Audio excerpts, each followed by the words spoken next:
नमस्कार, जरूरी बात में आपका स्वागत है। आदिवासी समुदाय में तेजी से बढ़ रही है सिकल सेल की बीमारी। छत्तीसगढ़ में सिकल सेल की समस्या कम होने का नाम नहीं ले रही है। कुछ वर्ष पहले तक ये मान्यता थी कि सिकल सेल से पीड़ित अधिकांश लोग कुर्मी, तेली और साहू समाज से आते हैं, लेकिन पिछले कुछ सालों के अध्ययन ने इस धारणा को बदल दिया है। ताजा आंकड़े बताते हैं कि आदिवासियों में ये समस्या तेजी से बढ़ रही है। अकेले गोंड आदिवासी समाज के लगभग 20% आबादी सिकल सेल से ग्रस्त है।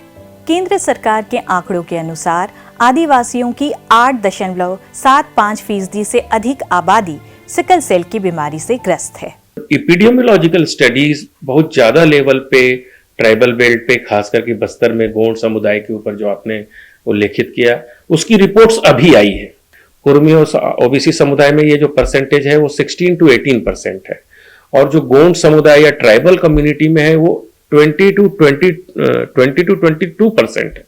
देश भर में आदिवासियों के बीच 2016 से 2018 के मध्य राष्ट्रीय व्यापी स्क्रीनिंग में 1,13,83,664 लोगों के नमूने एकत्र किए गए थे। उनमें से 9,96,368 लोग सिकल सेल की बीमारी से ग्रस्त पाए गए। सिकल सेल एनीमिया के लिए जो क्यों होता है, बेसिकली ये जो हमारे रेड ब्लड सेल्स हैं वो अमूमन they found into a round shape, and जो गोल जो आकार का जो आरबीसीज है उसकी खासियत क्या है, जो गोल आकार का आरबीसी है वो फ्लेक्सिबल है, तो उसकी फ्लेक्सिबिलिटी के कारण it can pass through the smaller and smaller venues and channels. लेकिन जब ये ऑक्सीजन की कमी के कारण अगर ये हंसियाकार हो जाता है, इट गेट्स सिकल शेप, तो इसकी फ्लेक्सिबिलिटी चली जाती है। अब फ्लेक्सिबिलिटी चली जाएगी तो क्या होगा कि छोटे जो चैनल से वो पास नहीं कर पाएंगे, छोटे चैनल से पास नहीं कर पाएंगे तो क्या होगा, वो टूट जाएंगे, क्योंकि चैनल से पास नहीं कर पा रहे, टूट जाएंगे तो क्या होगा, एक्यूमुलेट हो जाएंगे।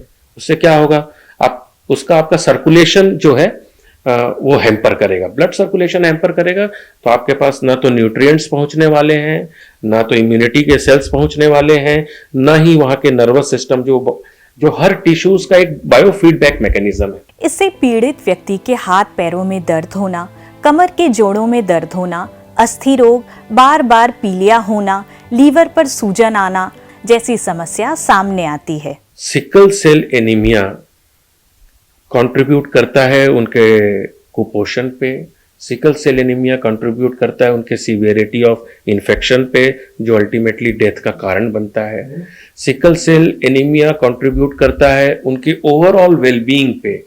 आप समझिए कि मतलब it indirectly reflects to the economy also. यदि माता और पिता में सिकल सेल के गुण अथवा सिकल सेल का रोग नहीं है तो उनके बच्चों को ये रोग नहीं होता है।